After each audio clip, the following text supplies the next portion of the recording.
Today we're continuing on in Paul's first letter to the Corinthians, and in chapter 12, we can see that Paul, in responding to a letter that, again, we don't have from the Corinthians to Paul, he's trying to explain the spiritual gifts, and apparently they are aware of the fact that the Holy Spirit does provide spiritual gifts or abilities to people.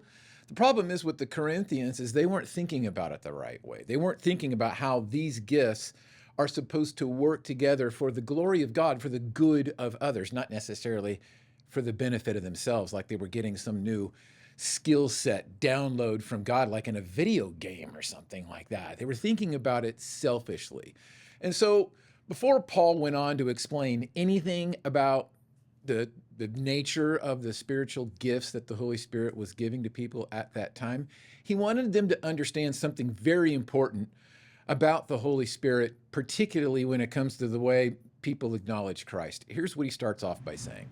1 Corinthians 12, 1 through 3.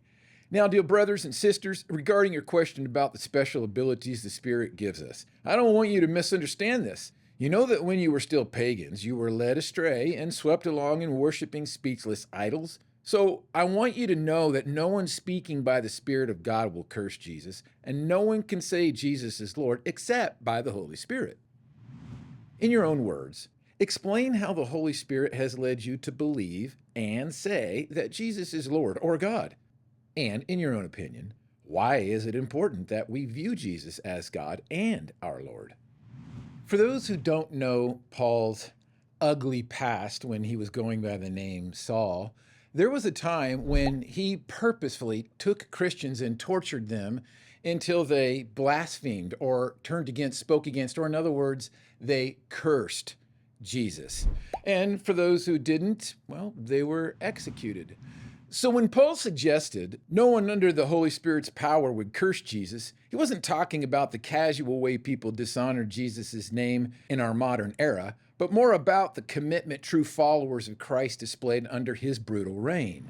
Meaning, Paul wanted to explain that there's something obviously different about the kind of commitment level that a person who has the Holy Spirit in them displays toward Christ versus somebody who doesn't have this Holy Spirit within them. So Paul wanted them to understand that first before he went on to explain these things about the different gifts of the Holy Spirit. 1 Corinthians 12, 4 through 7. There are different kinds of spiritual gifts, but the same Spirit is the source of them all. There are different kinds of service, but we serve the same Lord. God works in different ways, but it is the same God who does the work in all of us. A spiritual gift is given to each of us so we can help each other. Based on these verses, what are the general principles concerning spiritual gifts we should understand? In spite of the differences of the spiritual gifts or abilities that the Holy Spirit gives to us, Paul wanted everybody in the church then in Corinth to know, as well as us to know. It's the Holy Spirit who is responsible for creating the desires and abilities within us. Therefore, nothing about our gift or gifts should produce pride in ourselves, but rather gratitude towards God. And furthermore, none of the gifts and abilities are exclusively for our own good. They are truly supposed to be for the benefit of others within the church. And so with that in mind, here's some of the gifts that Paul went on to explain that the Holy Spirit was giving back then. 1 Corinthians 12, 8 through 11.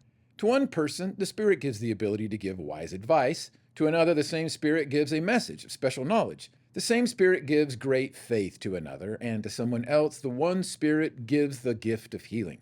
He gives one person the power to perform miracles, and another the ability to prophesy. He gives someone else the ability to discern whether a message is from the Spirit of God or from another spirit. Still another person is given the ability to speak in unknown languages, while another is given the ability to interpret what is being said. It is the one and only Spirit who distributes all these gifts. He alone decides which gift each person should have. Of the gifts listed in this passage, which one would you prefer to have and why? And do you think it's possible for the Holy Spirit to momentarily give any of these gifts to any person whenever he wants to? Explain your answer. The gifts of the Holy Spirit, the gifts from God the Father, should indicate to us that with these special abilities, what God is interested in doing is working with us.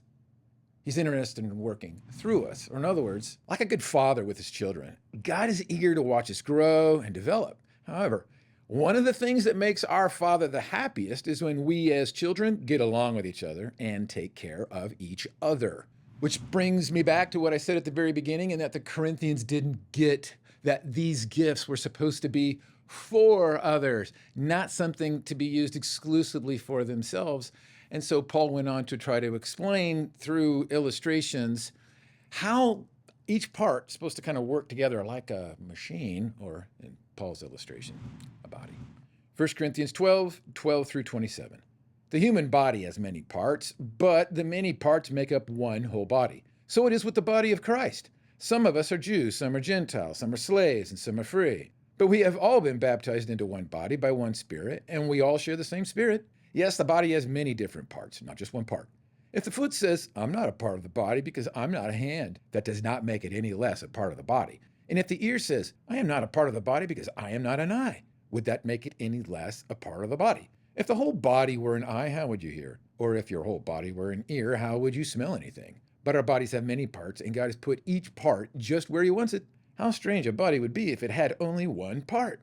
Yes, there are many parts, but only one body. The eye can never say to the hand, I don't need you. The head can't say to the feet, I don't need you. In fact, some of the parts of the body that seem weakest and least important are actually the most necessary. And the parts we regard as less honorable are those we clothe with the greatest care.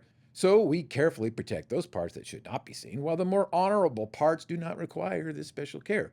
So God has put the body together such that extra honor and care are given to those parts that have less dignity. This makes for harmony among the members so that all the members care for each other. If one part suffers, all the parts suffer with it. And if one part is honored, all the parts are glad.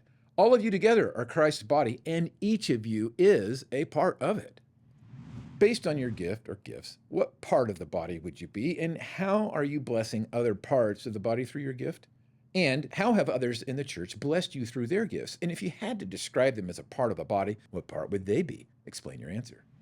Paul's illustration with the body being made up of all of us as different parts was, in his mind, a way to help everybody think about the gifts that they've been given or the abilities that they've been given, and now try to relate what the practical application of that would be within the illustration or metaphor of the body. But in doing that, Paul wasn't suggesting that, well, because a body only has one mouth, that there's only supposed to be one person who has that set of gifts that's associated with the mouth.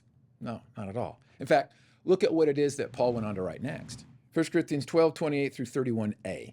Here are some of the parts God has appointed for the church. First are apostles. Second are prophets. Third are teachers. Then those who do miracles. Those who have the gift of healing, those who can help others, those who have the gift of leadership, those who speak in unknown languages. Are we all apostles? Are we all prophets? Are we all teachers? Do we all have the power to do miracles? Do we all have the gift of healing? Do we all have the ability to speak in unknown languages? Do we all have the ability to interpret unknown languages? Of course not. So you should earnestly desire the most helpful gifts. If we are to earnestly desire the most helpful gifts, does that imply we can receive multiple gifts from the Holy Spirit? If so, what gifts would you earnestly desire most? Explain your answer. When it comes to the spiritual gifts given to us by the Holy Spirit, as Paul stated in 1 Corinthians chapter 12, those gifts are reserved for those who are truly committed to Jesus Christ. And he knows, his Spirit knows those who listen to his voice. And those who listen to the voice of God, the voice of the Holy Spirit, they're going to learn what God's will is, and it's going to change the way that they think about everything, including how they look at gift or gifts given to them by the Holy Spirit and what their use is for, particularly to benefit others within the church. And as Paul stated, multiple people have the same gift. Multiple people have the gift of healing or teaching or preaching or whatever. And to help emphasize how important it is that multiple people with the same gift use those gifts to help bless the church, this upcoming Sunday, Nick Pelletier, who also has the gift of teaching and preaching, is going to be emphasizing in his sermon about how you and I, all of us as a church, should be looking at what our spiritual gifts are and fanning them into flames and growing them. And I hope you can join us.